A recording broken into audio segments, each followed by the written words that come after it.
Now I'm going to show you a little trick I learned when I was staging in France, when I was apprenticing in France. What they do over there sometimes to keep the crème brûlée from overcooking on the bottom is they actually take a piece of newspaper and line the roasting pan with that newspaper.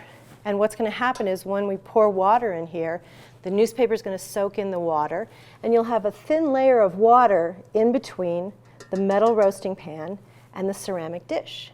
So that'll keep it so that there's never direct contact between the metal and the ceramic.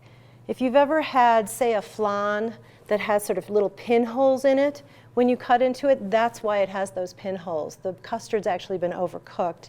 It's gotten too hot in the oven. So this actually kind of cushions the custard from getting too hot by creating this thin layer of water, once we pour it in there, from the newspaper soaking up the water. But that's our little secret.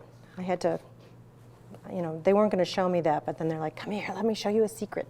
So they were sharing little secrets with me. All right, next thing we're going to do is pour the water in to make a water bath. So you want to pour the water maybe halfway up whatever containers you've got in there. So don't go all the way up, because if you do and then it tilts ever so slightly, you're going to get water in your crème brûlée.